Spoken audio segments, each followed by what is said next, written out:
दिल्ली में बढ़ती कार चोरियों के बीच क्राइम ब्रांच की एआरएससी टीम ने एक हाईटेक ऑटो लिफ्टर गैंग का पर्दाफाश किया है। ये गिरोह आधुनिक तकनीक से मिनटों में डुप्लीकेट चाबी बनाकर बिना तोड़फोड़ के कार चोरी करता था। 3 आरोपी गिरफ्तार किए गए हैं और 3 चोरी की कारें बरामद की गई हैं। जांच में पता चला है कि चोरी के बाद इन गाड़ियों को 1-2 हफ्ते दिल्ली एनसीआर में पार्क किया जाता था कहीं ना कहीं, और फिर बड़ी ही आसानी से दूसरे राज्यों में इन्हें बेच दिया जाता था। इन सभी चोरियों में ओबीडी स्टार टैबलेट से चाबियां प्रोग्राम की जाती थी। हैरानी इस बात की है कि पकड़े गए आरोपी दर्जनों बार जेल जा चुके हैं और अब ये चाबी से नहीं बल्कि टैबलेट से गाड़ी को अनलॉक करते पाए गए हैं। वारदात के वक्त आरोपी कार के डैशबोर्ड के नीचे मौजूद ऑनबोर्ड डायग्नोस्टिक यानी ओबीडी पार्ट से सीधे उसे जोड़ते, जिसके लिए वो ओबीडी स्टार कंपनी का एक इलेक्ट्रॉनिक टैबलेट इस्तेमाल करते थे। इस टैबलेट की मदद से वो कुछ ही मिनटों में ब्लैंक चाबी की कार के यूनिक सिक्योरिटी कोड को प्रोग्राम कर लेते थे। बाहर से देखने पर ना ताला टूटता था ना शीशा टूटता था, इसलिए लोगों को पता ही नहीं चलता था कि कार उनकी जो है वो चोरी हो चुकी है।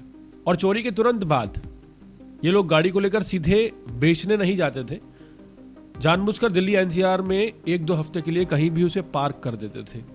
ये उनका सबसे अहम हथकंडा था। इस दौरान वो देखते थे कि कहीं पुलिस उस कार की तलाश में सक्रिय तो नहीं है या गाड़ी पर कोई जीपीएस ट्रैकर तो नहीं लगा।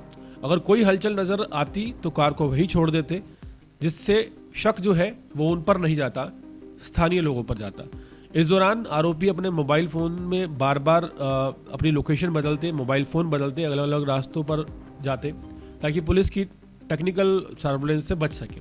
जब उन्हें यकीन हो जाता कि मामला ठंडा पड़ गया है, तब पार्क की गई जो कार है उसे दिल्ली से दूर किसी राज्य में ले जाते और सस्ते दामों में भेज देते। डुप्लीकेट चाबियां बनवाना, टैबलेट का इस्तेमाल करना और पहले से दर्जनों मामले दर्ज, ये चीज़ें साफ कर देती है कि जब कोई अचानक किया गया अपराध नहीं है बल्कि अनुभव से निखरा हुआ शातिर तरीका है। बार बार चोरी, बार बार बच निकलना और कानून की ढील ने इन अपराधियों को इतना बेखौफ बना दिया कि कार चोरी इनके लिए कोई जोखिम नहीं रह गया बल्कि एक डेली रूटीन जैसा काम बन चुका था।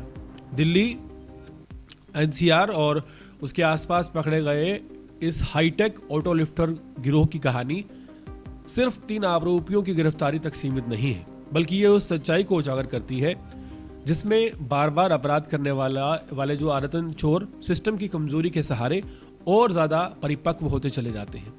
सोनू, संदीप और आशीष उर्फ दीपू, तीनों का आपराधिक इतिहास ये बताने के लिए काफी है कि कार चोरी अब इनके लिए कोई जोखिम भरा काम नहीं बल्कि मात्र एक डेली रूटीन बन चुका था। इन अपराधियों ने चोरी को शौक या मजबूरी नहीं बल्कि एक प्रोफेशन, एक पेशा बना लिया था। पहले साधारण तरीके से ये लोग चोरी करते थे, अब टेक्निकल तरीके से करने लगे हैं और अब इसके बाद ओबीडी जैसे हाईटेक उपकरणों से बिना तोड़फोड़ के कार चुराना, ये अपराध की वो परंपरा है जो बार बार पकड़े जाने और फिर छूट जाने से जन्म लेती है।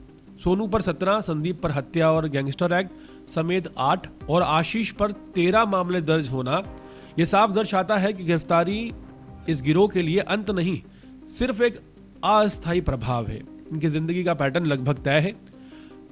कार चोरी करना, पकड़े जाना, कुछ समय जेल में रहना, जमानत पर बाहर आना और फिर पहले से ज्यादा बेखौफ होकर दोबारा उसी अपराध को दोहराना। हर बार कानून की पकड़ ढीली पड़ती ही अपराधियों का जो हौसला है वो बढ़ जाता है। उन्हें यह भरोसा हो जाता है कि ज्यादा से ज्यादा कुछ महीने या कुछ दिन की रुकावट आएगी, लेकिन काम ये जो चोरी का चल रहा है बंद नहीं होगा। ऐसे सवाल ये नहीं है कि पुलिस कार्रवाई कर रही है या नहीं, बल्कि सवाल यह है कि जब कानून बार बार अपराधियों को वही मौका देता है तो अपराध रुकेगा कैसे। कुछ दिनों तक गिरफ्तारी दिखाकर यह साबित किया जा सकता है कि कार्रवाई चल रही है, लेकिन सच्चाई यह है कि जितनी बार ऐसे अपराधी छूटते हैं उतनी ही तेजी से वो और ज्यादा निडर और शातिर हो जाते हैं। जब सजा अपराध में डर पैदा नहीं करती, जब गिरफ्तारी का मतलब सिर्फ एक टेम्परेरी ब्रेक बन जाए, तब अपराध खबर नहीं, एक आदत बन जाती है।